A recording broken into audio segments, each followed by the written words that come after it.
Hi, welcome back to the channel. Today's video I'm going to be disclosing my net worth. I'm going to be showing you how I go about getting that number and the importance of knowing that number as well. So first of all, what is net worth? Net worth is the value of assets a person or corporation owns minus the liabilities that they owe. It's an important metric to gauge a company's health, providing a useful snapshot of its current financial position. So the reason I want to do this just now is because I'm 30 years old, my 31st birthday is fast approaching, and I think this is a real funny age because at 30 you're kind of meant to have your head screwed on correctly. You're also young enough to make mistakes and hopefully learn from them as well. Why is your net worth important?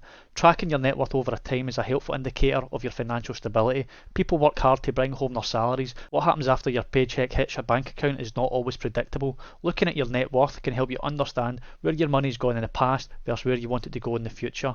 Net worth has also become a fixation of popular culture, with lists ranking the people with the highest net worth as well as their net worth of various celebrities. And if you ever want to feel extremely poor, then all you need to do is type in the Forbes rich list here, which has got the 15 richest individuals in the world, and you can see that some of these net worths are absolutely crazy. Elon Musk at the top with $219 billion at age only 50 odd, which is still relatively young. Of course, we've got Warren Buffett sitting there at number 5, 91 year old, $118 billion. But let's get looking into my net worth and we'll see how we stack up against these giants.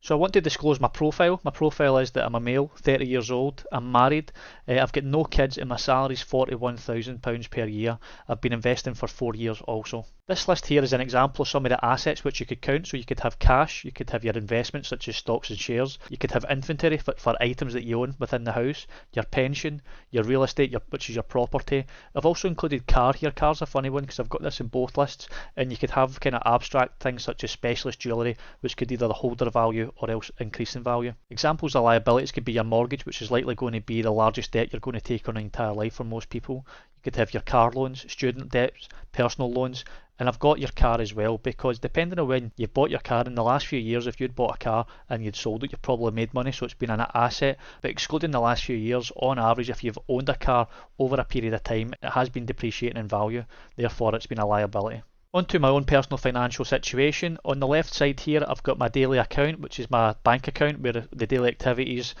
which I use when I go to the shops, supermarket, bars, etc. I've also got the bills coming off here. This sits at £2,500.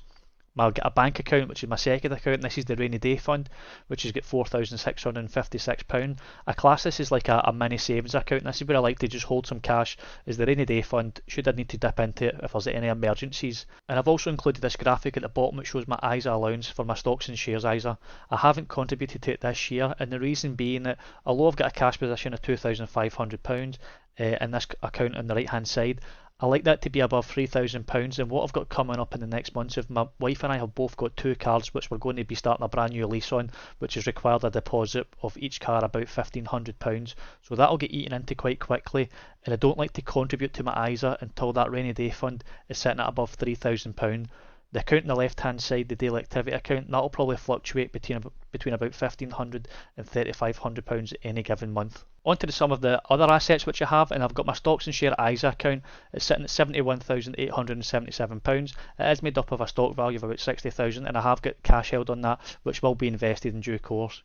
I also have my workplace pension, which is currently sitting at £19,572. My mortgage, we bought the house back in 2018. The house was valued at £147, give or take. We put down a deposit of about £37,500. The mortgage that we had in place was for £112,000, and this is the exact payments which we've got here. We're coming to the end this year, so I will be one of the unlucky ones remortgaging at a higher rate. But hopefully, because it isn't a huge payment, £487 for a mortgage isn't a great deal in comparison to the average payment out there, so although it will be an increase probably likely into the 500s, it should still be manageable. The home value right now is probably sitting at about £175,000, and the remaining amount on our mortgage as of August this year is £96,000.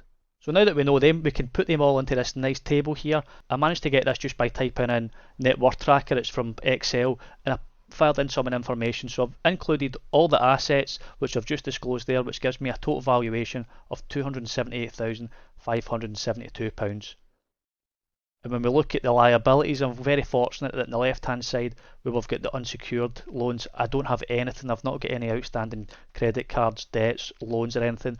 It's just the payments for my house, which is under the mortgage, and also the car payments, which will be under a PCH contract hire loan.